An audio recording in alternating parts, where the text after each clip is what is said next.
We have a ton of FAAB to talk about. A lot of pitchers coming back off the IL. We got a lot of trades to talk about, too. There's a ton of baseball going on. A really good Red Sox Yankees series this weekend, too. We will hit all of that on the RotoWire Fantasy Baseball Podcast, all coming up next.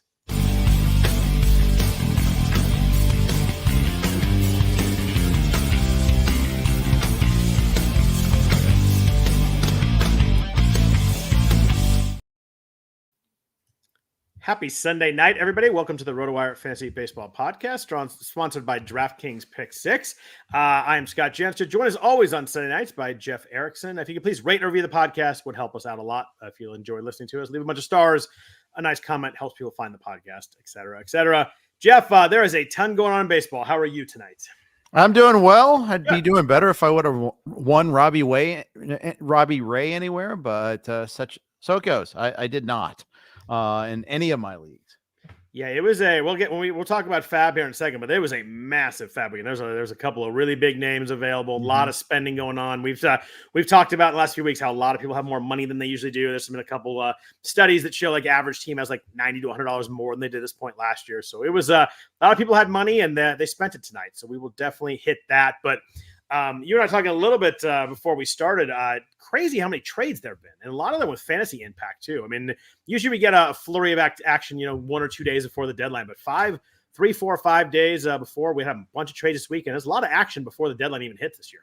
Yeah, there was, and Joe Sheehan wrote that. Of course, he did. He writes about everything that is pertinent and interesting, but he documented that. Yeah, it's a lot more than what is usual this in previous years. I'm not quite sure why, except for maybe the notion that there aren't that many sellers, so teams are trying to get ahead of it and just not waiting so they don't miss out on a Randy Arozarena, don't miss out on a Jazz Chisholm. I don't know. It's interesting to see these teams that are sellers actually accepting it. I mean, they must be getting what they want. And it seems like I'm not the biggest prospect guy, but it seems like some of these reliever deals, the prospect guys were surprised by how much the relievers bought back. Some legit prospects coming back for, middle reliever setup type guys. Yeah, the Estevez deal in particular seems like that was one that the Phillies paid up for him, especially because they traded away a reliever earlier in Seranathony Dominguez. So, I thought that was kind of interesting that, they had depth. That wasn't a problem for them. But we'll talk about that particular trade in a second there, but what I think is going to happen. But I thought that was a very interesting deal there.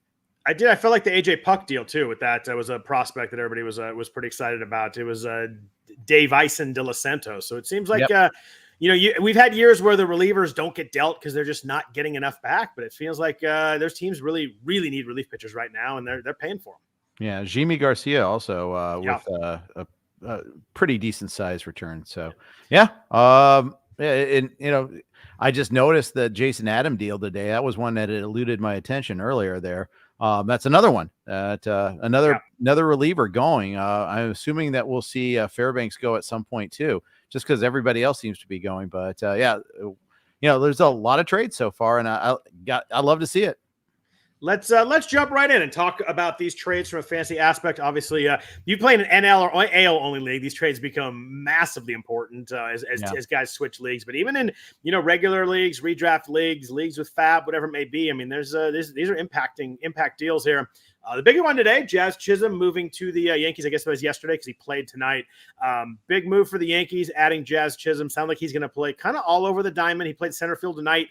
Aaron Boone was quoted saying might try him out at third base. They really need a third baseman. Obviously, Glaber has not been good, but I think they probably would ideally, Jazz plays and Glaber kind of picks it up. You want both those guys to line up. But how do you feel about Jazz moving to Yankee Stadium? Should be a pretty good place for him to hit. I like it if he displaces DJ LeMahieu. Whether LeMahieu's at third or at second is immaterial to me. I should say whether it's. I'm sorry, let me rephrase that. As long as Torres stays in the lineup and Torres plays second or third, it's immaterial to me, but they got to replace LeMahieu, not Gleyber Torres, who's actually heated up lately. Yeah. Honestly, I don't think Chisholm is that much better than Gleyber Torres. So that's why I feel strongly about that. Granted, the handedness helps. I think getting out of Miami will help Jazz, but you're talking about a player in Torres who's having his all-time worst season, and it's still within 30 points of OPS of what Jazz Chisholm's doing this year.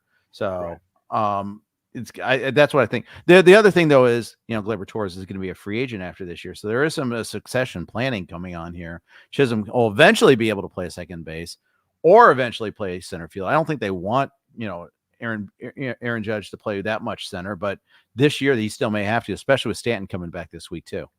Yeah, Stanton coming back is obviously big for them. But I think more than anything, I think Jazz just adds some athleticism to this team. That's the one thing they're lacking. They're last in the American League in stolen bases. Gives them a spark, gives them speed on the bases. That's the one thing they can hit home runs. I just think a little speed and an athlete on this team is a big add. I don't know if he'll hit first.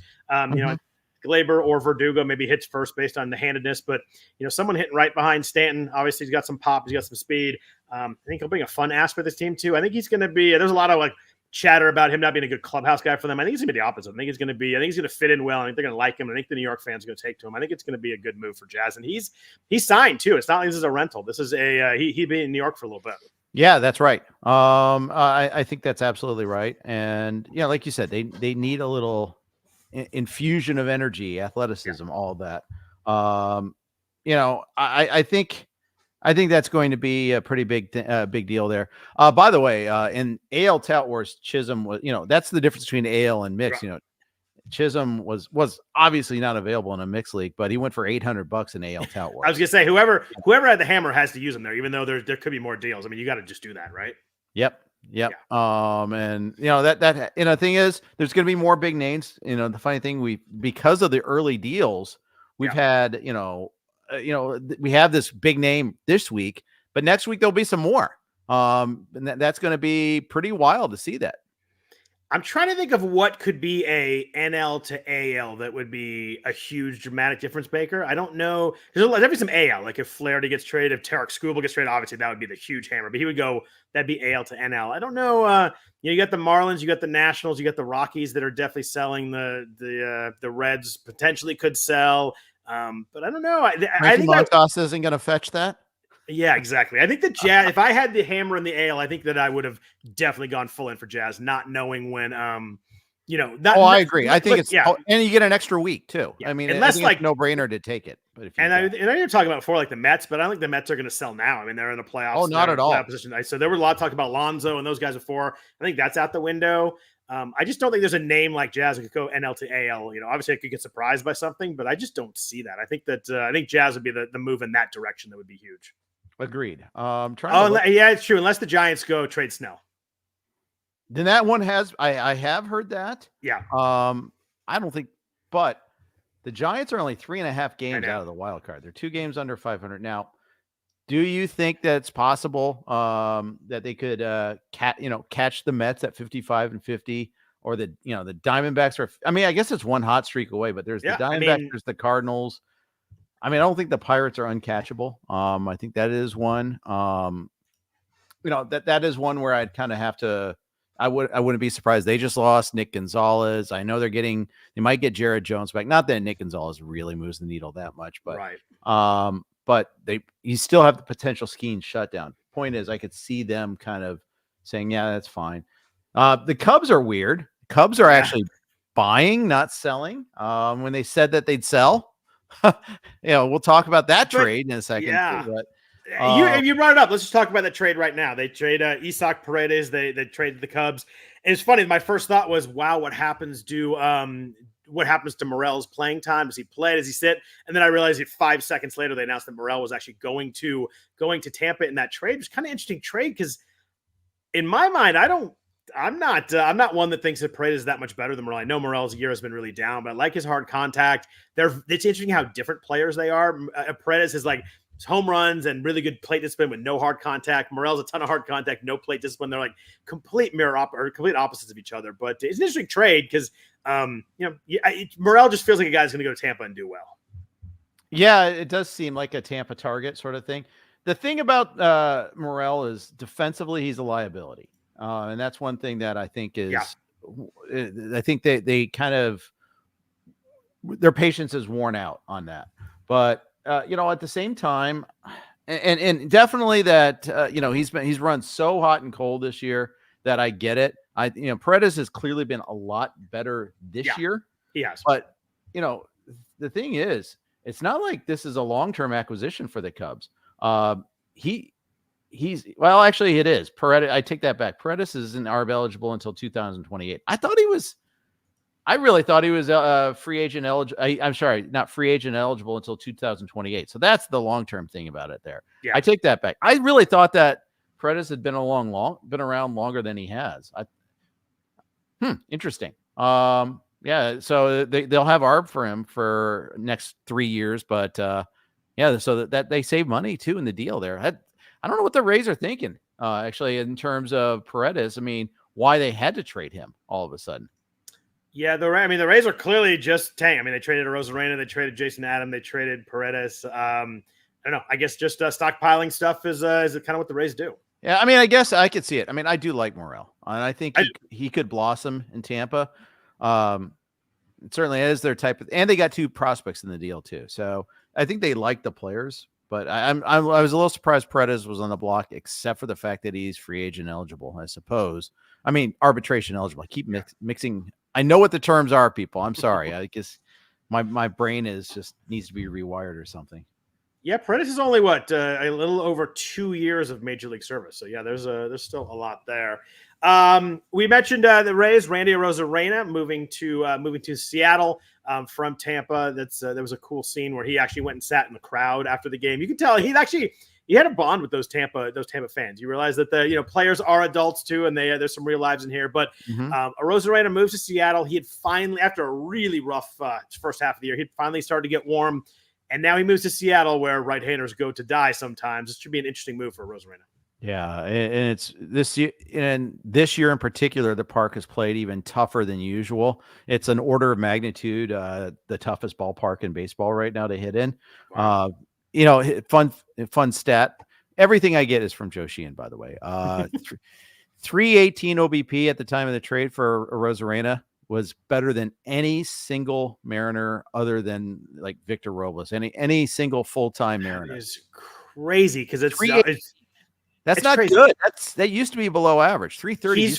And he's 50 points down from last year too. So he's having a down year, and still that's what just shows how bad Seattle's offense has been. And it's too bad because their pitching staff is awesome.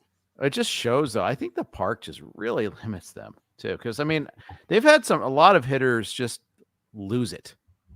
Yeah, I just looked because I was curious. Julio's at 315 OBP, so yeah, there's some real bad ones in there too. Yeah. Take a look at like Polanco, Jorge Polanco, nominally a pretty good hitter. He's won fantasy leagues for us before in the past. Take a look at his line this year. Ain't pretty. And he had 4 home runs this week too, so he ramped up. It was even way worse than that. Yeah, they're facing the White Sox now, so it cures a lot of ills. The White Sox have lost 14 games in a row. I know. I forget who tweeted. Someone was mockingly saying, "I'm excited about the Mariner sweep." I think it was Mina Kimes. Said, "Oh, I'm happy about beating the 27-81 White Sox." I'm like, I thought that was exaggerated. Not really the record. I went look. They've lost 81 games. It's July 20th. They lost 14 in a row. That is an abysmal team.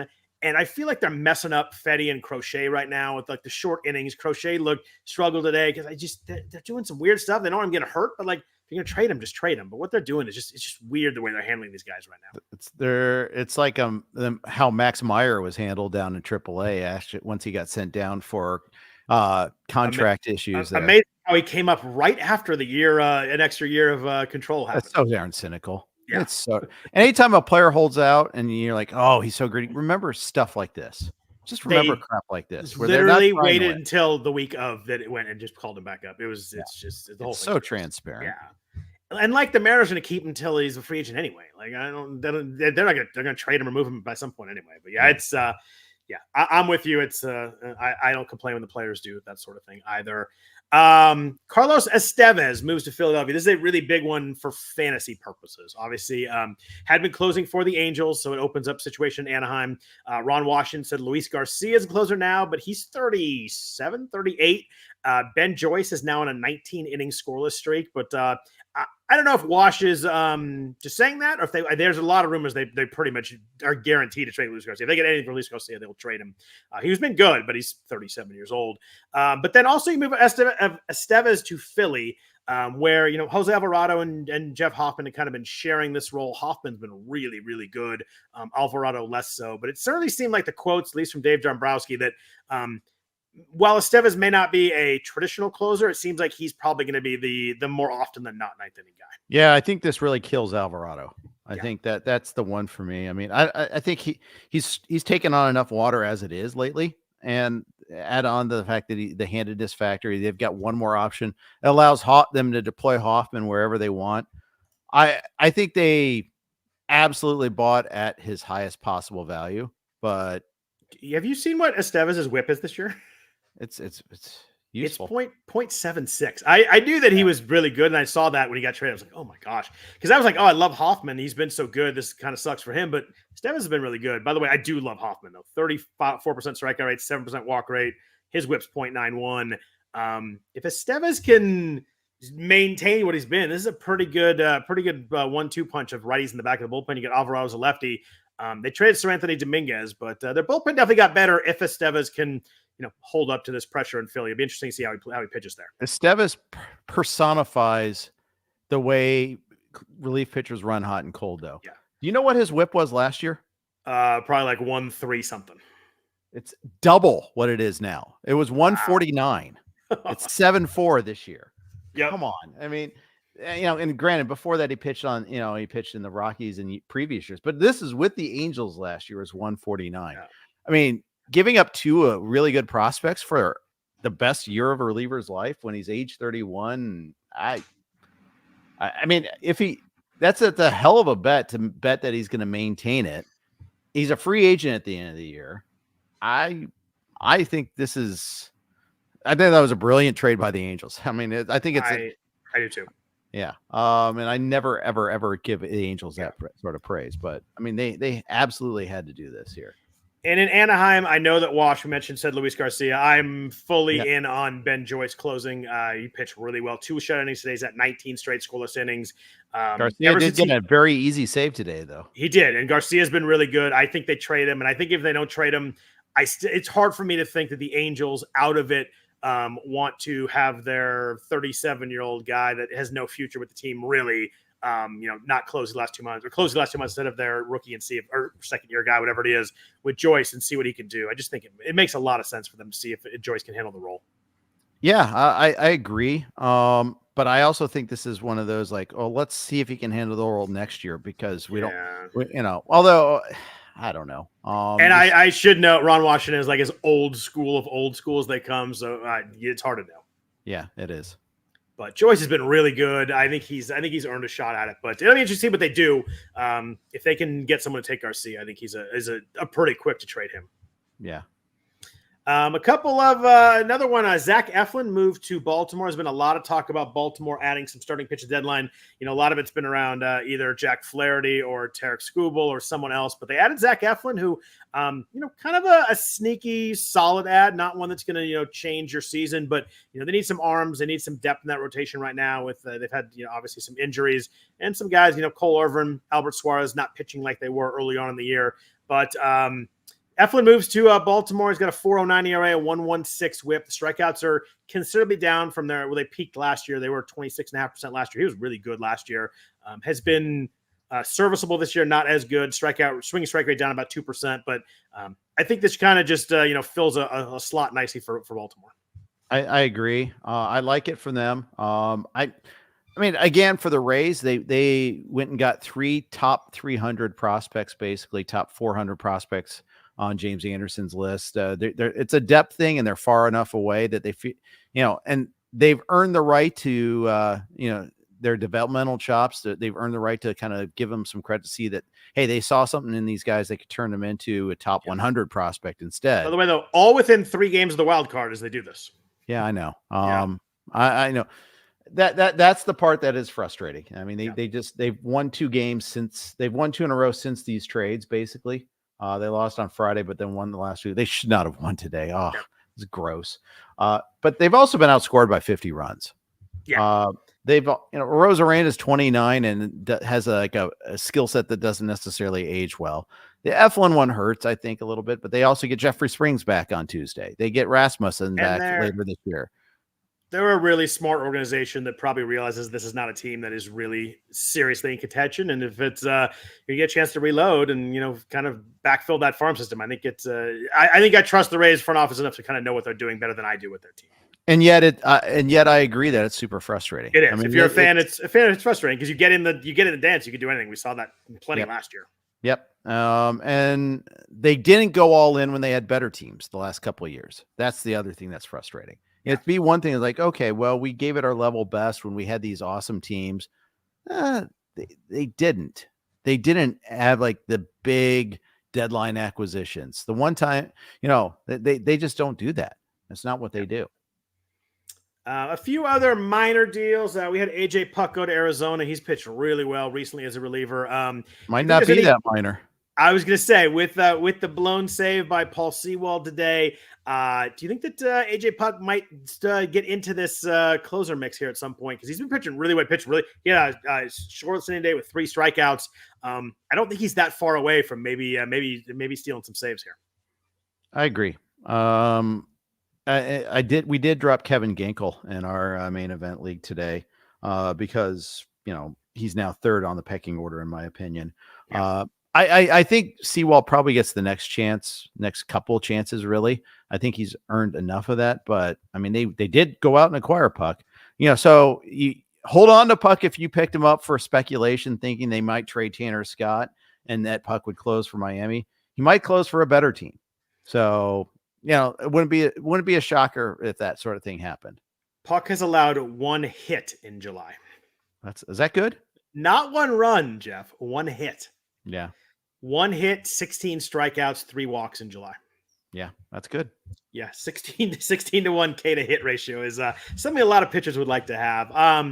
I tend to think I agree with you. I think Sewald gets the next role, the next opportunity. If he blows it, though, I think maybe we get kind of a committee type situation where Puck against lefties, Ginkel against righties, something like that. But I think he could open up pretty quick. But it's clear to me that I think we talked about it preseason. Having AJ Puck start, I think, was never going to be a great idea. I get why they did it. Starters are super valuable, but he's clearly a guy that's a late inning reliever, and that's his role. And that's what he does really well. Yeah, it's a mixed bag now on those converted relievers to starters thing. A couple of them still worked out really well. Lugo, King. Garrett Crochet too. Yeah, maybe a little bit. Yeah. A couple of them haven't worked out. Puck not worked out as a starter, and we just saw Jordan Hicks get moved back to the bullpen for the Giants. Yeah, so it's tough. I think that clearly from a health angle, all that Puck as a reliever, I think just makes a lot of sense. Any thoughts? You mentioned Yimi Garcia to Seattle. Obviously, that changes the bullpen situation in Toronto. It looks like kind of Chad Greene is the only guy left. They traded him. They traded Nate Pearson. So it's just kind of Chad Greene right now. I don't know if they keep him or trade him too. It could get really wide open in Toronto with Romano out, obviously long term. Yep, put on the 60-day also, by the way. Good call. I saw that. Jason Adam moving to San Diego obviously slides in behind Josh Hader there. So no real, the key would have been if they traded Fairbanks, maybe Adam takes over in Tampa Bay. But, I think Adam slots in pretty nice. He's a setup, but probably not much fantasy impact there. Any thoughts on Jesse Winker, old Reds friend to Washington? Not a friend of the Mets, if you recall. Yeah. Grave from Rasball was pointing that out. I do remember that there. He had that thing with the sliding catch where he waved to the fans, right? Yep, and they were on him for the whole series, and I think in subsequent series as well. I think that was interesting. But it gives them a lefty bat, kind of mix and match in there too. I kind of like what they did there, especially because Starling Marte is still on the IL. Harrison Bader is banged up. I thought that made a whole lot of sense. I thought that was it seems I didn't even see the cost, to be honest with you there, but it was kind of like he used to be good. He's good again now. So why not? And in the way New York is, he'll have one big hit and all of a sudden everything will be fine. Yep. I do want to talk about Austin Hayes, though. I think this is a little under the radar. You don't get many trades where 2 contenders trade with each other this time of year. That was interesting. Right. Yeah. I think Austin Hayes is the big winner in this. He's gonna play almost every day. I think he goes from a platoon bat to a near every day at bat in a really good lineup in a pretty good ballpark. So we kind of prioritize getting him. Now, maybe I'm wrong about this, but this is a guy that has been pretty useful for our purposes in the past. Was having a down year. He's in a crowded situation in Baltimore. I think it's less crowded in Philly. I think he's going to play a decent amount. Yeah, I mean, Johan Rojas, as much as we like him for steals, can't hit. I think his OEP is like 270. I agree with you. I think it's a really good move, and we talked about it last week. The Baltimore situation, they've such a bottleneck, and they're trying to get playing time and figure everything out. It kind of goes two ways. They're going to trade a couple of guys that are going to open up playing time there, but whoever they trade is going to play a lot. Whether they trade Kerstad, whether they trade Norby or Mayo or Holly, whatever it may be, if they get a really big trade. Whoever gets dumped out is going to start whoever they go to right away. So it's a twofold thing where it opens up some spots in Baltimore, but also whoever gets dealt is going to suddenly have full-time playing time too. Yeah. Kowser's the other winner in this, I think too. Although who knows, maybe they still have like a panoply of left-handed hitters there. There's still going to be a couple of those guys are getting dealt in the next couple of days too. I think so. I don't think Baltimore's done. I think they need to add one more starter. Have to, right? I think they've got to go one big name starter. I mean, they got to go for it. At some point, you have so many good prospects. You got to cash in at some point. A lot of teams have made the mistake of not doing that, and as a result, sometimes the prospects don't work out. The Angels were famous for that for a lot of years with Howie Kendrick, Casey Kochman. What was the third baseman's name? That was a stud, big right-handed hitter. Sorry, I got distracted for a second there. But big right, Angels prospect with Kochman and Howie Kendrick. It wasn't Gloss, but I know that was. Where's Paul Spohr in the chat? Gonna give me the name. We saw him. It was this is gonna kill me now. Because there it is, Brandon Wood. Thank you. I knew Paul would get it. So there was a game where we saw Billy Butler, we saw Brandon Wood, we saw Howie Kendrick, and Alex Gordon all in the same lineup. It was Matt Tupman that hit 2 homers in that game, a catching prospect for the Royals there. Never really made it there, but it was kind of funny. Those big four were like, this is Arizona Fall League. You already get to see like 1 or 2 good prospects. We got to see 4, and they were all hitting back to back in the lineup there.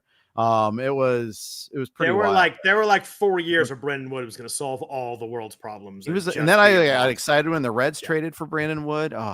The fact that I've blocked out his name, must be because I Austin Kearns'd him. I believed in him too long. Good call by Paul Spohr. We also had Dallas McPherson too. So they had those 4 guys. I remember those. Yeah. And they just, I guess Howie Kendrick had some moments, and obviously Gordon had a good career, just not quite the career we all expected from him. But Wood's the only one that really didn't come close. But Country Breakfast was fine. Was Alex Gordon an Angels guy? No, it was Roy. It's Arizona Fall League. You combine. Oh, you're right. I got you. Okay. Yeah. Gordon had a good career. He was an awesome defender too. Yeah, Alex Gordon had a good career. But those 4 were on the same team, all back to back to back to back. Yeah, the Angels guys, though, Kendrick kind of got there, but those 4 guys, really nothing, never happened. It's just tough. I think you gotta cash it in at some point. The Orioles have a really good chance to be really good this year, and for the next obviously bunch of years. And I think it's time to cash in a couple of those guys. Yep, it is. Real quick, just looking at this week before we jump into some news and notes and FAAB. The Orioles, we just talked about, have 8 games this week. They're the one team, and it's a big week to do that because there's actually 5 teams that have 5 games this week. It's a weird schedule this week. The A's, the Rays, the Padres, the Giants, and the Dodgers, I think I did that right, all have 5 games. So there's a lot of Monday through Thursday this week where you got 2 games. That was something I definitely looked at, making sure that I was covered in that regard. Yeah, and to that end, the 8 games for the Orioles comes on Monday because they have a doubleheader against the Blue Jays, making up a game 3:07 Eastern time for the first game. So good call right there, Jeff. I always look at that after, but that's a good call. Is that the only day game tomorrow? Yes. You're right. And then there's a handful of teams that don't play until late game on Tuesday night. Right. So after the trade deadline. So like the Dodgers, for instance, we won't, anything that we know what they're going to do, and they haven't done anything yet. Is the deadline Tuesday? I thought isn't it Wednesday? It's Tuesday. Oh, it's not the end. I thought it was always the last day of July. It's the 30th. Okay. No, it used to be, but now it's a moving one. Sometimes it's the 30th. It can be as late as August 2nd. I don't know why. Don't ask me why. Just really confusing me. Yeah, it's 3:00 Pacific on Tuesday. So you're right. There's going to be teams that have not played again until after that. Yep. That is wild. Cool. Well, let's jump into a few news and notes and a bunch of FAAB talk. But first, note from our sponsor at DraftKings Pick 6. Do you ever play the over-under game with your friends? I think I can eat that slice of pizza in under 30 seconds, or how long will it take me to down that 2-liter soda? If you have, you're going to love Pick 6, the new fantasy game from DraftKings. DraftKings. Here's how to pay this baseball season. Pick between 2 and 6 players and choose if you have more or less of a stat, like runs, hits, strikeouts, or all kinds of more stats too. Track your pits and play against others for a shot to win huge cash prizes. That's all there is to it. Download the new DraftKings Pick 6 app and use code RWPicks. New customers play $5 and get 50 in Pick 6 credits. That's code RWPicks for new customers. Play $5 and get 50 in Pick 6 credits only on DraftKings Pick 6. The crown is now yours. One offer per customer. Non-withdrawable Pick 6 credits expire in 6 months. Limited time offer. Gambling problem? Call 1-800-GAMBLER. 18 plus in most eligible states. Not eligible in all states, including New York and Connecticut. Eligibility restrictions apply. Void where prohibited. See terms at pick6.draftkings.com/promos. Jeff, we got a lot of news and notes. I'm going to flip through this pretty quick because we got a lot of FAAB to talk about here. But obviously, one of the bigger news is Freddie Freeman missed the weekend on the family emergency list. Sounds like his son is sick. It sounds like the news is fairly positive. I think it's under control. Obviously, there was a concern there for a while, but fantasy wise, obviously, got to talk about that. Obviously, most important is that Freddie's kid is okay. But they play 2 games this period too, and they don't play until the nighttime on Tuesday. So that's kind of a tough one for us to figure out there too. Yeah, it is. And they made a point of saying he wouldn't come back for the rest of the weekend. So yeah, I'm guessing we might not know until Tuesday. They play a late, at San Diego too. It's not like they're we get the benefit of the East Coast or anything. So yeah, we're not getting any interviews or press conferences or anything tomorrow. So I think you're right. We won't know until Tuesday. Obviously, take a look at that. It's games against Waldron and Cease, so a tough matchup on Wednesday too. Yeah, I mean, I guess it really depends on how viable your alternatives are, right? Yeah. Because, Freddie with 2 games is still usually a slam dunk for me no matter what. But, with the possibility it could be 1 game, it could be 0 games. I think if you have a good alternative, it's probably I would not argue hard against benching him. Yep. One of the worst injuries of this season, man. Kodai Senga, this is awful. He worked hard to get back, missed the first 3.5 months of the season, pitched, 5 1/3 for New York. Went to make a fielding play, suffered a high-grade calf strain. They announced this morning, he's out for the rest of the regular season, 60-day IL. This one just sucks. If you're a fantasy owner and you held him too, that's just brutal luck. It is. So the big question for me is in keeper leagues. Say if you got, because you might have gotten him last year as a rookie, somewhat under market, right? Or you might even be like the RotoWire staff keeper league where you. The manager who got him for $20 in a 18-team mixed league keeper league, and it's his option year. So you could keep him at the same price for 1 more year at $20. You could give him an extension, or you could just toss him back. It's a pretty tough call because it's not the calf strain necessarily, although it is the calf strain that it is concerning too. But he was coming back from a shoulder problem. He looked great in that one outing, yes, he did. But shoulder problems tend to recur. I think it's a really hard decision to make. And not only that, he's 31. It's not like he's 24 coming back from all this stuff too. And that matters also. I think I'm going with the 1 more year and try and figure out that. I don't know if I could extend him for 3 more years. That'd be tough. Yeah. Which is too bad because he was, obviously really, really, ERA under 3 last year is great. Yep. Ranger Suarez, another guy who's been great all year, 15-day IL with some lower back soreness.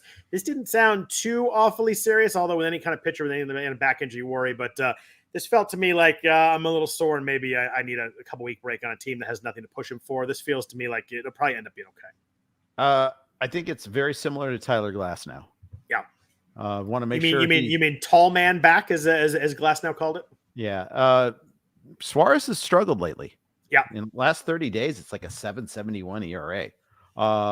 So I think that's also part of it. It's like, we may need to give him a little bit of a break here and just shut him down for a little bit. I feel like that was what it is. And then, of course, because of the Phillies and it's their season to be this way, Tyler Phillips comes in and pitches a gem last time out. Gets at Seattle next time.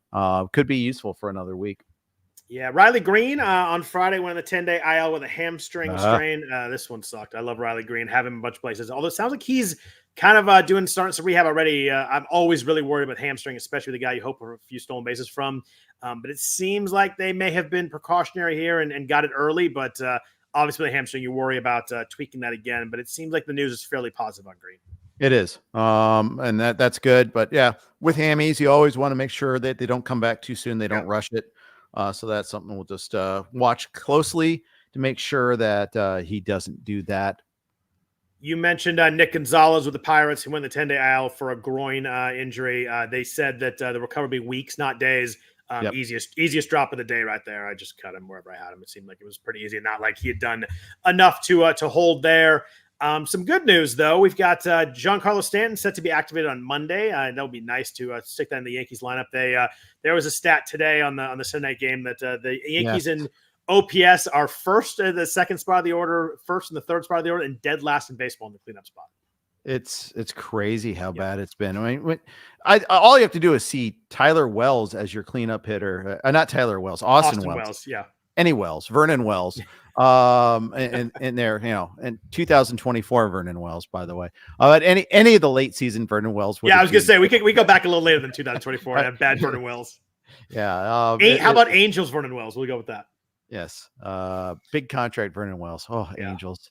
That was like the OG of their bad roster decisions, wasn't it? That predated Hamilton. Was that before Mo Vaughn or after Mo Vaughn? Oh, okay. That wins. There's a long list of them though. It's kind of crazy. Yeah. Our main event team really could use them. We're really excited to have Stanton back. That'll be nice. Him. Yeah. Really looking forward to that. You mentioned before we're talking about the Rays and trading Zach Eflin. Jeffrey Springs comes back. They only play 5 games this week. He's pitching Tuesday, so not looking to get 2 starts. But it seems like if you had Springs, you held him or you added him this week. I think you're just starting him, right? Yeah, hope Springs eternal. You use him. I like that. Home against Miami. I think you got to just throw it. Yeah, and then presumably the following week he'd get 2 starts. Yep. At St. Louis, home against Baltimore, not as great. But still, you'd probably use him if you have. And it's actually we weren't able to bid on him this week in the NFBC because he hasn't played yet. Unless he was drafted and dropped, right, which seems rather unlikely. But so that'll be an interesting bid next week. So we've had so many pitchers this week to bid on. It's people that might have held their powder might have some real options for them next week too. Agreed. It's gonna be interesting, and I think that we might get some Jacob deGrom at some point too. So I saw some people wondering how much you spent on Ray and Kershaw when you've got Springs and deGrom coming on the back end. It's gonna be interesting. We've had so few pitchers to bid on for so long, and now we might have a whole slew of them the next few weeks here. Yep. Real quick, couple of notes. Triston Casas finally starting a rehab assignment on Tuesday. Good news there. So maybe 7 to 10 days or something like that. Obviously been out for a long time, so he's got to get that going again. We talked about some Dodger news. Max Muncy, progress on oblique is quote stagnant according to Dave Roberts. I think he goes up there. I think he's a super easy drop right now. I think we're a long ways from seeing him, and we're at the point of the year where you can't wait on someone like that. Yeah, the thing is, it really hurts the Dodgers. Bottom lineup they really miss him. They miss every him time I look at their 5 through 8. I'm amazed at how good they are because their 5 through 8 has been brutal for a while. I follow a lot of Dodger sources on Twitter, and so many times I see like worst lineup ever, terrible lineup, horrible lineup. Yeah, any day Will Smith gets a day off, and now Freeman's gone this weekend. Here, it's like, it's awful. It is rough. Gavin Lux played a little bit better the last 10 days or so. It helped him out a little bit, but Jeff, quietly, Will Smith's down to 256 after that hot start. There was a time where they were all hitting over like 310. Yeah. Will Smith hit 203 in June and 203 in July. Yikes. That's including that huge game. Yeah. And he hit 212 in May, by the way. Yeah. As pointed out by Angelo, Gavin Lux has filled in well, at least to help out with this a little bit. But man, it used to be a big 5, and now it's like a big 2.5. And I think they need to trade for a bat and a reliever. Yeah. And they got to figure out the starting, but exactly there. Who's going to actually be in the rotation in the playoffs? Right. They still don't know that. That's wild. Yeah. Walker Buehler pitched really poorly in a rehab start today, and there's a lot of question marks there. Velo was way down too. Yeah. That's the part that really sucks. It does. Last note, Evan Carter in Texas, and also a note that sucks. Shut down from baseball activities, getting a second opinion on his lower back. That does not sound good for a guy that was a promising young player that we were excited about this year. It's been a mess for him. Yeah, I finally cut him in a 12. I was the last guy, pretty much. I feel like I saw him available in a couple leagues earlier this week, and I'm like, oh, maybe I'll do. And then I saw that news. I'm like, nope, just going to cross that off. Yeah. There's a couple players I've done that. I saw James Outman available. Oh, wait, homer today. Then I looked and saw how many at bats he's been getting. Yeah. Oh, I saw that too. I was like, 5 at bats this week. I'm like, nope, I'm out. Yeah. Disco Dave in the chat. Seawald's my only closer. Do I need to add puck for safety? My answer to that would be absolutely, and do it now. Yeah, I agree before they name anything. Yeah. Other news and notes real quick. Reynaldo Lopez is one I think is good call. He's been awesome this year. And the Braves have been less than awesome in keeping their players healthy. This is, it's wild to see how many real contributors they've lost. But Lopez, it's forearm tightness. That's not good. It's like the dreaded diagnosis, right? Yeah, it beats like elbow soreness or shoulder soreness, I suppose, but it's right up there. Yeah, I mean, he's at 2.12 ERA, 1.19 WHIP. Thrown 100 innings already for them. He's been huge for them. Another successful reliever to starter, by the way. That's a good call. Yeah, it is true. I liked him last year as a closer. That didn't really work out very well, but the shift has gone really well for him.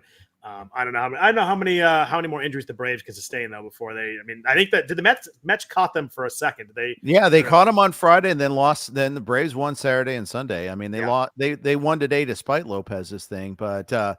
Spencer Schwellenbach has really been. Yeah, he pitched great. Stepped up. He was huge on Saturday against the Mets. One of the hottest lineups in baseball too. But the Braves are very much in this wild card mess. They are not. There was a while they're not above the fray anymore. Yeah, there's a while we're talking like the Braves get one spot, and then there's like all these teams for 2 spots. It's all these teams for 3 spots now. They're a game and a half. They're a game ahead of the Padres, a game and a half ahead of the Mets, 2 ahead of the Diamondbacks, 3 ahead of Cardinals. It is. They are they're in the wide open group right now. They're in the muck like everybody else. Yeah, it's wild considering what we thought they'd have. I mean, you take the top hitter in baseball and the top pitcher in baseball and put them both out for the year. Stuff tends to change there. It does. Let's jump into FAAB. A lot of action this week. I mentioned before we had so many periods where you and I were like, I can't find a starter to bid on. We had 2 this week that were, and actually in my main event, there were 3 that went over $100. We'll talk about the third one in a second. But Robbie Ray, it seemed to me, we had Clayton Kershaw and Robbie Ray. Robbie Ray seemed to be who everybody preferred a little bit over Kershaw. I think a little more positive on the innings he may throw. I think everybody assumes that the Dodgers will be pretty cautious with Kershaw. But Ray looked awesome in his first start of the year, so that bumped the value even more. Pitched 5 innings against the Dodgers. Against the Dodgers too. No hits, 1 earned run, 2 walks, 8 strikeouts. Looked great. Velo was there. What'd you do with Ray? It sounds like I know you didn't get him. You said earlier you didn't get him. How huge did he go for in your leagues? I was aggressive. He was our first choice, but it's just like you said, sometimes not having enough money left over will catch up to you, and that was the case with Tim and I in the main event, but also in my other leagues too, where I got shut out so far. Robbie Ray went in the main event for our main event went 214 to 209. Cool. We didn't. I don't think we had 209. So that's kind of a problem.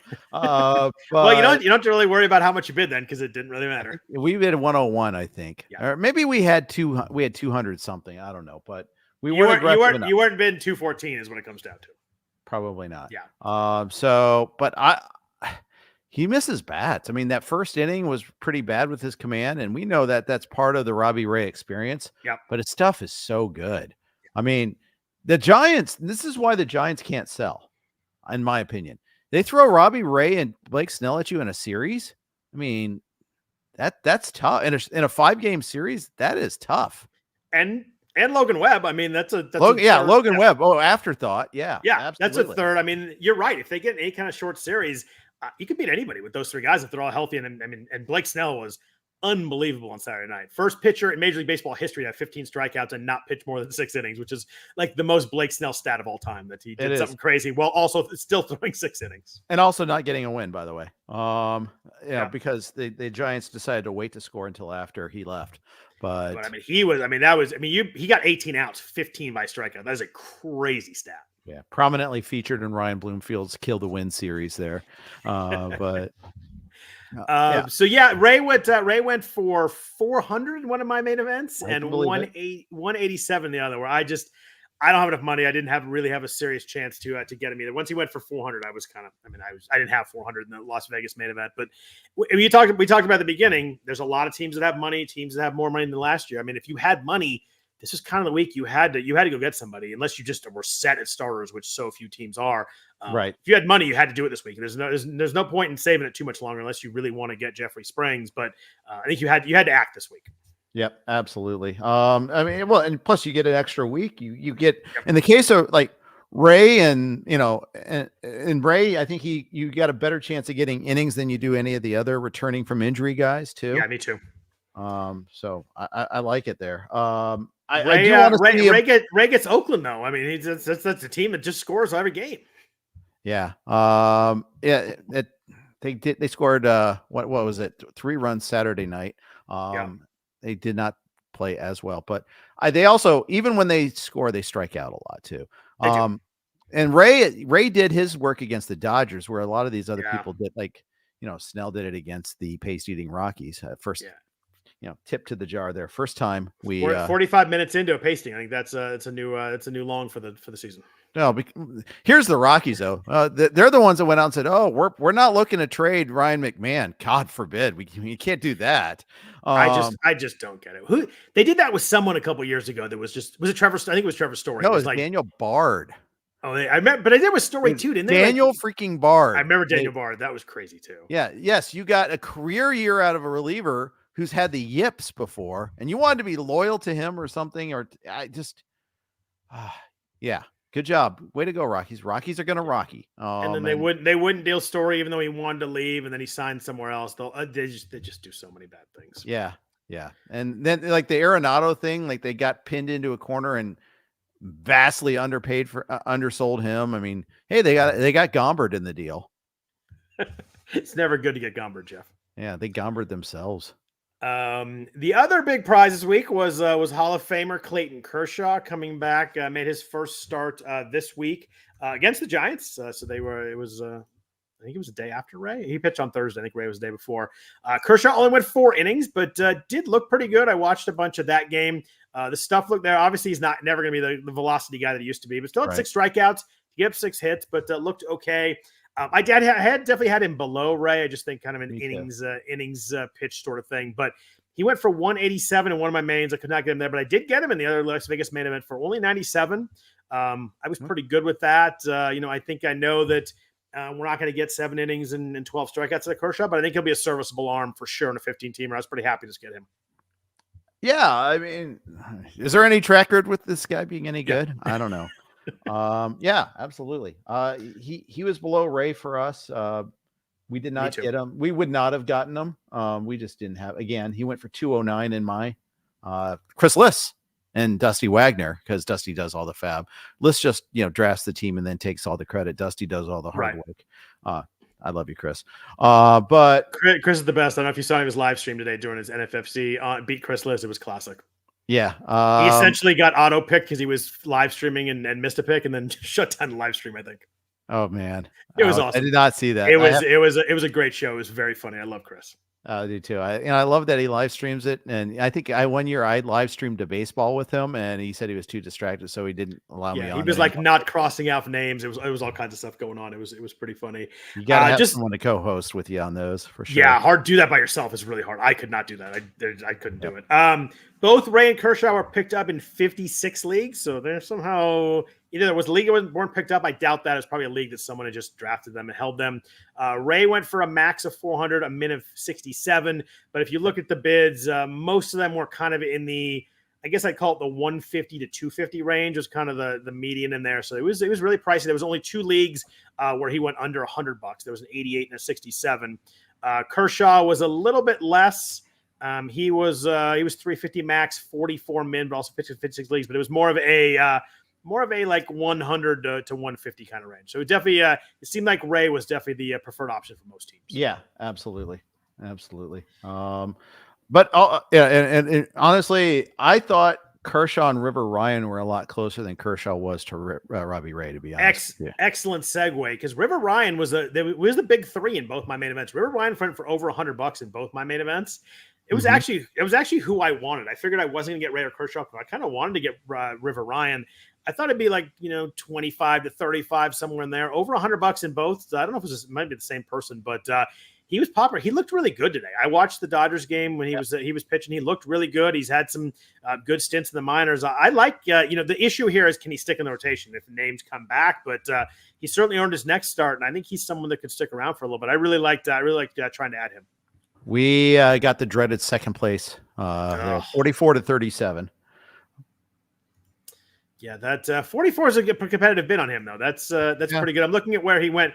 He went in 56 leagues also. Max was 113. So my league, of course, is the way it works. Min of 11. But it looked like his range was about kind of 35 to 45 was kind of the middle bulk in there. So he was popular and obviously got a lot more popular today after he pitched well against the Astros. Yeah, he did. You got to be careful with these guys. Sometimes they get sent down even though they didn't deserve it. Hayden Birdsong. I was gonna somewhere Hayden Birdsong in his 20 swing and misses last game as the 27th man, the doubleheader is waving at you. Yeah, absolutely. There, His last two starts have been great. I mean, I get why they did it because they had two guys coming back, but I don't know. He's pitching really well. Yeah. Landon Knack kind of also nods a little bit. Yep.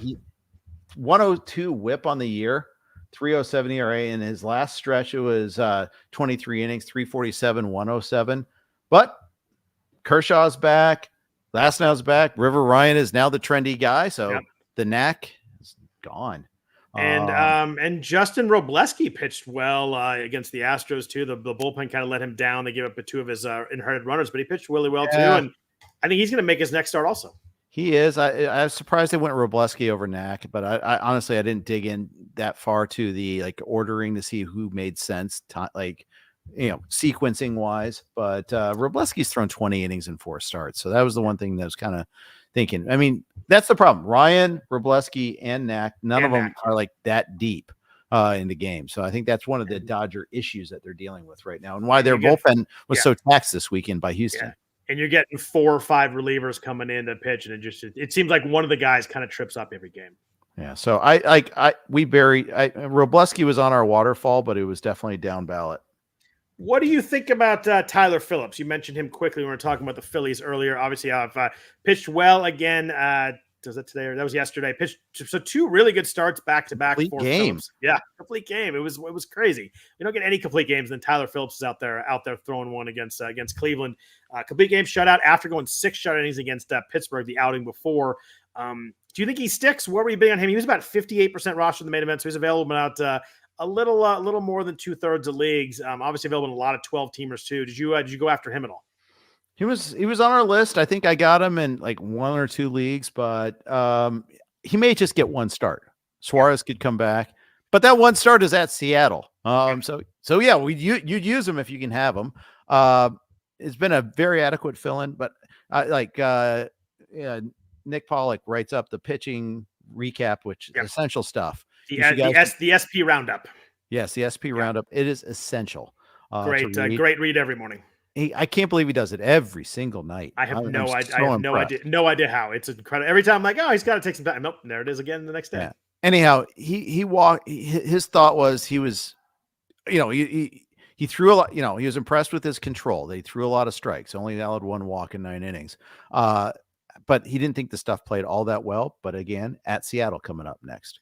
Every time I looked at Tyler Phillips, my eyes went to 92 innings in AAA with a 1.4 whip and a 4.9 ERA, and I just couldn't do it, especially ahead of these other guys we mentioned already. Yeah, absolutely. So he was down ballot for me. He was for me too. Leagues where I couldn't afford the big names, basically. Anybody else in the starting pitching? I feel like these top guys got the mix, but any Tyler McGill, Carson Spires. Did you go in the Griffin Canning 2-step this week? Because I was cutting Griffin Canning, but I cut Griffin Canning a while ago, and I'm not going back. Every time I think about it, he has an awful start, and I'm happy, and I just kind of jump out of it again. Yeah. So I even though he popped a blister, I picked up Alex Cobb in the main. Okay. The fact that he was available was unusual. In most places, he wasn't available, including I was outbid on him last week in the main event, so I was interested too. Yeah, and including a lot of the 12s. I found well, it might have been because he went undrafted. So that's possible too. But I was definitely in on Cobb, and it may mean that he has to, instead of gets Oakland at home, he has to go at Cincinnati, which obviously isn't as good. Although, I mean, the Reds lineup doesn't scare anybody right now. It shouldn't.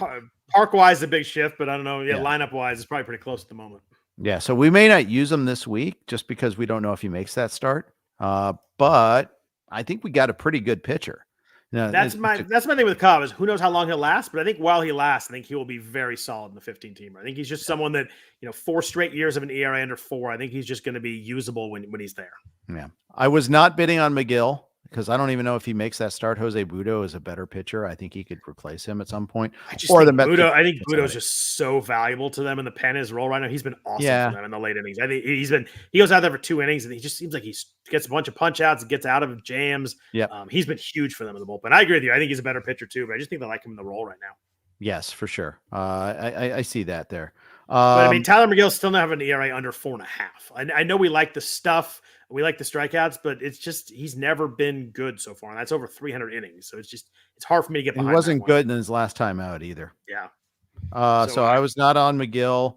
Spires 2 starts. Okay, maybe I could do that, but 2 home starts in Great American Small Park. Sure, maybe.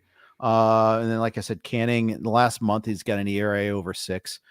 So the fact that he had 2 starts did not interest me that much. I'd have to look. Does he have any months with an ERA under 6? I don't know. I liked him before I drafted him in a bunch of leagues too. He has been just legit awful the whole way through. It's been rough. Yeah. Let's talk about relievers real quick. I think this is always a really tough and valuable week at the same time for relievers. We got the trade deadline coming on Tuesday. There are going to be some speculation plays today that probably work out. I mean, you never know, but there's probably going to be a couple of guys that fall into roles, a couple of guys that lose their roles. We've all had those closers that get dealt, they lose roles. I mean, I think that if you have Kirby Yates, I think you're happy that it looks like Texas is going to not sell, and they lost 3 straight games this weekend. It was looking like they were going to come around and then swept the White Sox, won 4 in a row, and then lose 3 in a row to Toronto, a seller. Yeah, so all of a sudden they were within 1 game of 500. There's no way the champs are going to sell. Now they're 6 out. So maybe Kirby Yates get dealt into a setup role, which would really suck. Although I think any place he goes, he'd probably close. But he's been awesome this year. But there's going to be some guys that, you mentioned Pete Fairbanks before. He could be out of his closer role pretty quick if he goes somewhere where he goes to set up. But maybe go somewhere to close to. There's going to be some situations here. But first of all is Oakland. Mason Miller went on the IL.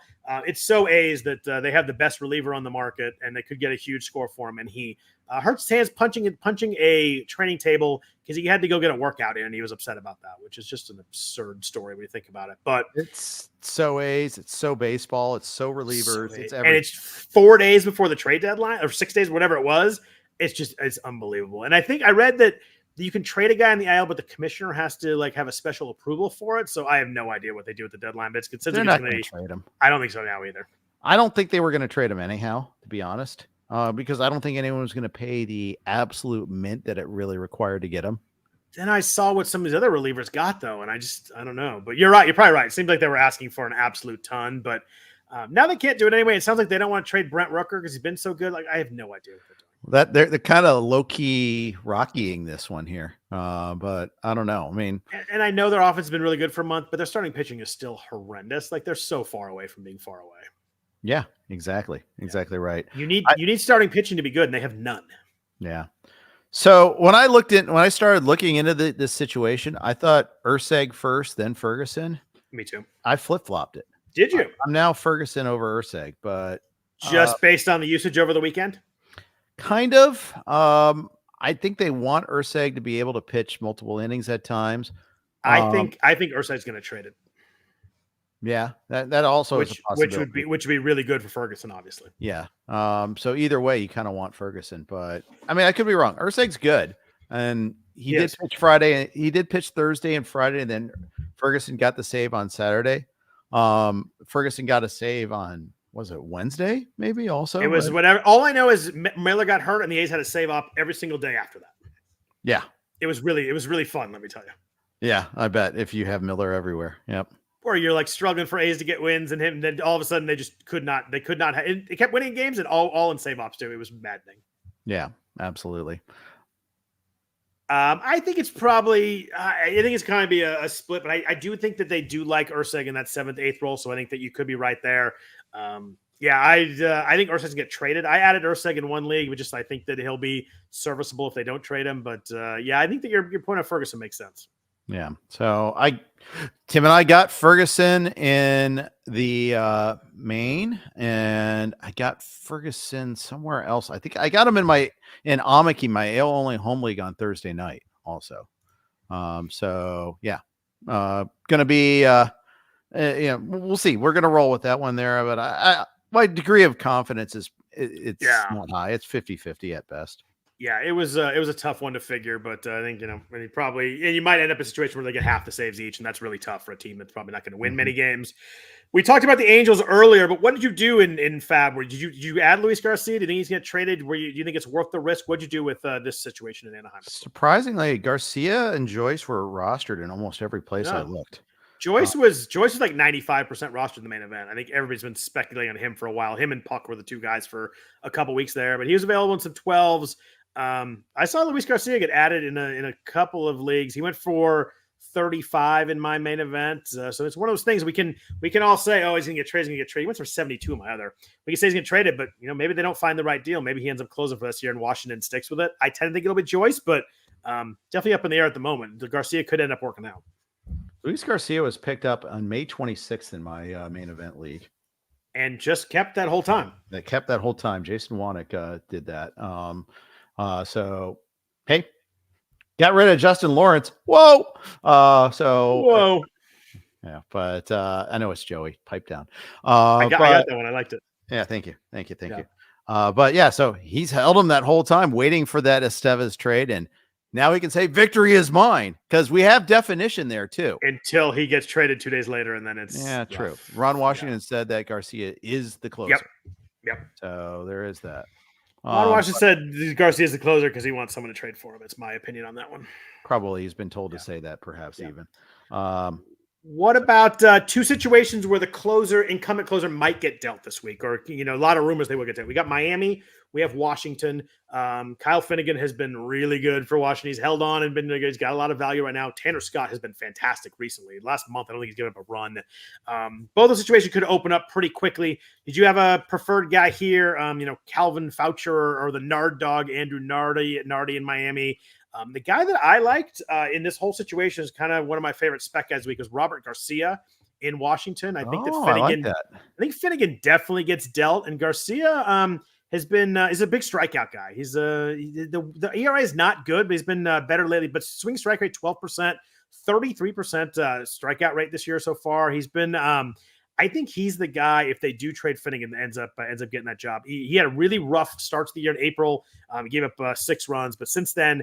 ERA of 3.86 in May, 3.3 in June, 3.27 in July. Coming on pretty strong. I think he's the guy in Washington. I didn't see a lot of talk about him. I like Garcia this week. Yeah, I think that's a fantastic speculative play in Finnegan's wake there. So absolutely, I like it. You were just waiting for that one. Yeah, I know. Sorry, I couldn't help it. But they already traded Harvey, indicating their intentions, right? So they traded Winker. I mean, they're not trading core pieces though.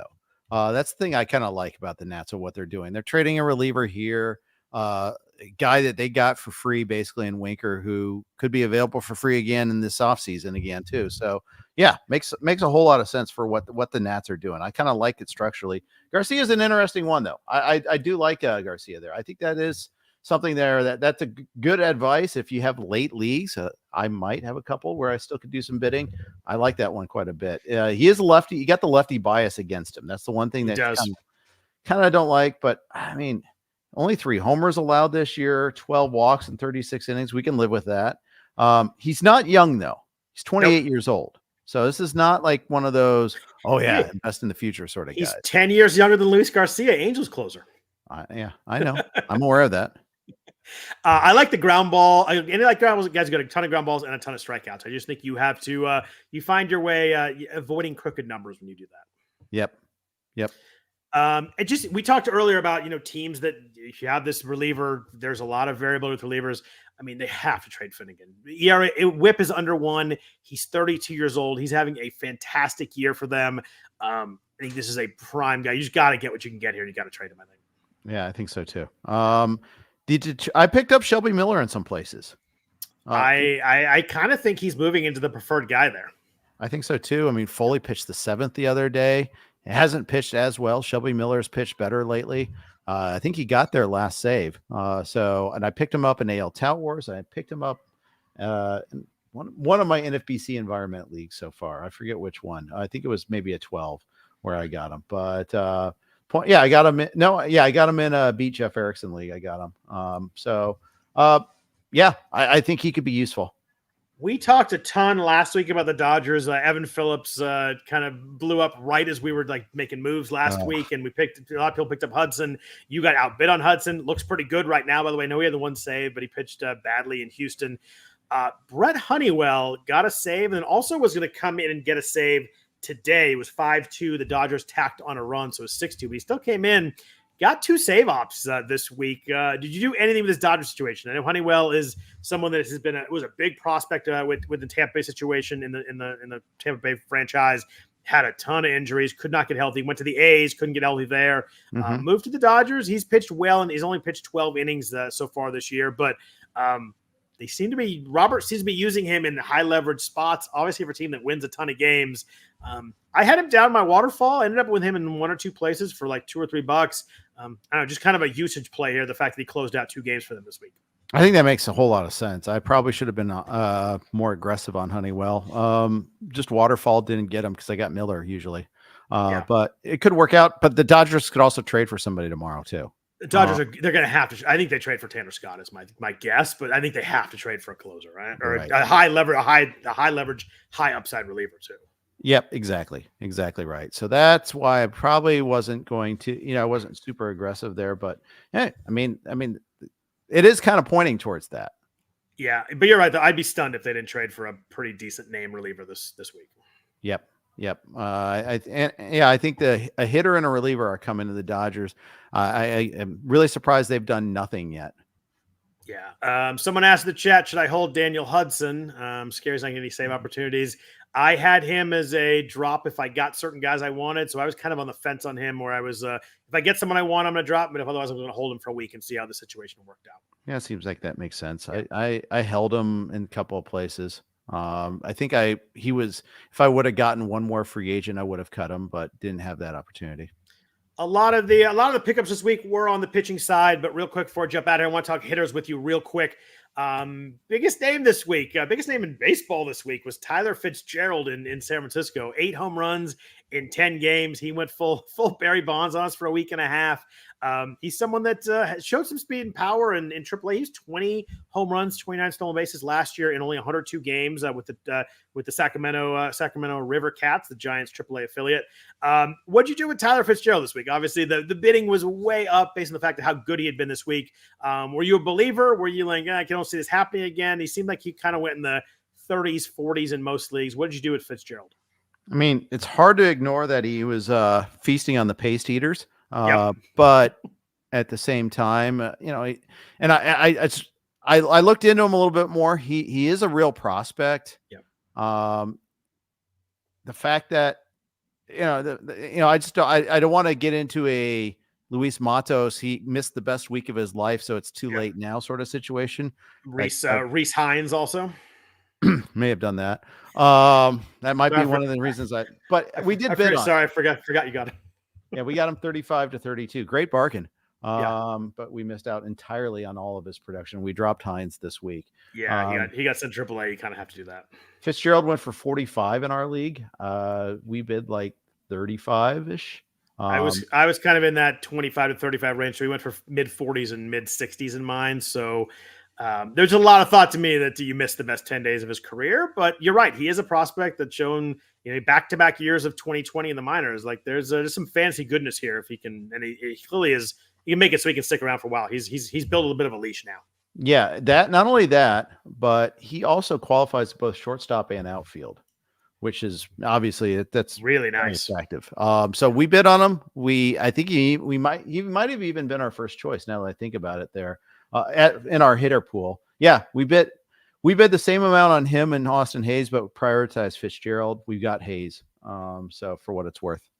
What about Connor Norby, one of the many Orioles prospects? Jorge Mateo had a pretty awful injury. It looks like he's out long term. Did free up a middle infield spot for Baltimore. Norby's a righty, so figure playing against all lefties, some righties. I like what I've seen from him. Again, it's one of those situations where I wanted to bid here because I think that spots are going to open up or they trade him. But he was 16 home runs, 13 stolen bases, 297 on 80 games in AAA for the Orioles. He's another real prospect. He was 21-10 last year. The playing time here could be frustrating, but maybe only frustrating for a couple days, or maybe it doesn't work out at all. But I was definitely in on Norby as someone that I think you grab now, and the playing time will work itself out here in the next week or so. Absolutely. I think he's played 4 days in a row. So Norby is someone that was on our list. He was our third on our list there. We didn't get him there, but we got him elsewhere. I got him elsewhere. Yeah, I was outbid on him. I was not pleased about that. He was someone that I really wanted to get. I did one league I didn't have very much money. I was trying to slide him through. The other league he went for 33, so a little more than I wanted to. Former Denver Nuggets NBA coach Doug Moe outbid me on Connor Norby, so I was disappointed by that. It actually is the same guy too. It is the actual coach. It is the actual. Yeah, Doug Moe is in. He plays main event. What? Yeah, that's awesome. Yeah, he did. He was in my Vegas main this year, but he was online. He was the one guy that wasn't there, but he's been there. He's been at the drafts in Vegas in the past. Wow. Yeah, he was there. He was there last year. He was there in 2023. That's pretty darn cool. Yeah, it is pretty awesome. We mentioned Triston Casas, obviously kind of going on his rehab assignment. If he was available, he was about 20 to 30% available in both 15-teamers and 12-teamers. So that's obviously an easy bid there if he was available. Did you do anything else on offense? We mentioned Gavin Lux earlier. Xavier Edwards had the second cycle in Marlins history today. Obviously, leadoff spot opened up with the trade of Jazz Chisholm. Did you do anything else on offense? I felt like after Norby and Fitzgerald, and if Cass was available, the offense was kind of just a bunch of guys. But is there anybody that you especially liked this week? With the reminder that 12s are weird, Victor Robles was still available in one of them, so I picked him up, and I picked up Xavier Edwards. I did get both of them in a 12. I like the Victor Robles ad as much as I've been a naysayer for many, many years. He looks good right now. Yeah, he does. He really does. But no, I have a whole lot of Hayes and Norby otherwise there. Those are that was the most frequent ad for me. Yeah, I like both of those also. Seth Brown in Oakland has been hitting well, although the A's play 5 in 2 of the next 3 weeks, which is really tough. So you just got a playing time situation there. If you need a catcher, the Blue Jays, we didn't mention this trade. Blue Jays traded Danny Jansen to the Red Sox. Yeah. He played tonight. Alejandro Kirk has not been good, but if you need some batting average, he's going to play a lot. Yeah, he is. And we have him already. That was our Bo Naylor replacement. So I know he's only hitting 229 in the year. I do get it, but he's someone that could, likely will help you in batting average if he kind of reverts to where he's been. I'm going to watch it close. He hit 295 in July, so he's coming around a little bit after a really rough start to the year. No power, but I think that playing time and batting average potentially out of a catcher is pretty big. Yeah, it is. So yeah, worth taking a stab on. I mean, the Jays had 3 awesome catchers at one point. Now they've got 1 disappointing catcher in Kirk. They've traded away Moreno. They've traded away Jansen. It's kind of wild. That is actually pretty crazy when you think about it. And also, obviously, Varsho plays the outfield now. So you're right. They had multiple guys, and they got when they traded for one, he's playing the outfield, and the other 2 are gone. That's wild. Yeah, and they never intended for Varsho to play the outfield, so I didn't really credit them for that. Yeah, no, they obviously when he came from Arizona, he was always going to play outfield. Yeah. Some of the chat mentioned Juan Yepez. Yeah, we talked about him a bunch last week. Still hitting well. He's still hitting 377. I think that's obviously going to come down to his bat is 429. But yeah, I mean, if he's available in your league, he's hitting dead middle of the order for them every day. Yeah. Check out the podcast I did with Sarah Sanchez and Shelly Verstreg on the Pitcher List network of podcasts there on the Fantasy Feud. I did their podcast, and they're big on Yepez there. Sarah's great, but I could feel her heart breaking when they traded Christopher Morel today. Yeah, I saw it on Twitter. Yep. Yeah, I know she loved Morel, but yeah. So I think that's kind of the names. If you need stolen bases, I think Dylan Moore is mildly interesting. JP Crawford on the IL, and Moore is playing a lot. He had 2 stolen bases today, so he's running a bunch. Mm-hmm. One note: MJ Melendez has got activated. He's about 50% owned in the main event. He was really coming on late before he got hurt. Maybe he can kind of revert to where he was before he got hurt. I think that's an interesting name also. Yep, he is. So that's it. Note on injury: Parker Meadows started his rehab assignment today. So if he was available in your leagues, I think that's another good stab there. I think that they're just going to play him. I think it's obviously a guy we liked earlier in the year, really struggled, came up and got hurt almost right away. But I think he's an interesting name that maybe slid through some bids this week. Yep, I like that one too. We talked about Sarah. She's actually listening. That's amazing how that works. And that doesn't always work that way. That's awesome. Jeff, anybody else in your mind? We've gone a long ways here. We had a lot to talk about between the trade deadline and a ton of interesting FAAB guys. What anything else on your mind? More. We need more trades. Let's keep it going here. I want to see that. Well, we're waiting for the White Sox and we're waiting for the Dodgers. I think those are the two big things we're waiting for right now. Someone asked in the chat about Triston Casas. We talked about him. If he's available in your league, I would just add him right away. I think we got probably a 10-day rehab, and then he's going to be playing. So it's I would fab him tonight if you're still making your bids. Yep. Saw a football question in the chat. Hey, this is a baseball pod, but don't worry. Nick Whalen and I are podding tomorrow, roughly around 11 a.m. Central Time, 9 a.m. Best Coast. Please join us then. We'll be happy to tackle that there. I have mad respect for your double duty. That is impressive. I know who plays for the 49ers, and that's about it right now. I need to get going at some point here. Yeah, you'll catch up. You'll be fine. Football feels a little quicker. Our draft starts this week, right? Our Dynasty League, the Z League. Is that this week? I think so. At least it's only rookies, right? I don't even know. I think I have the 11th pick. I think I lost in the finals to a kicking to Harrison Butker having like 55 points or something crazy. Oh, brutal. I think he made like 6 field goals in that game. Yep. It happens. That's the joys of football there. But everybody appreciate everybody listening to the podcast. Appreciate all the comments in the chat. There were a million of them. Sorry we can't get all of them, but we really do appreciate everybody listening live. Love the interaction there. If you're listening to this in the audio version, obviously thank you for that too. If you want to follow Jeff on Twitter, he's at Jeff_Erickson. I am at Scott Jenstad. We will we'll talk to you soon. Talk to you next week, Sunday night. I hope everybody has a really good week, a good fantasy week. Hope we have a really fun trade deadline. We'll have a lot of guys to talk about next week. So other than that, hope everybody has a really good week and take care.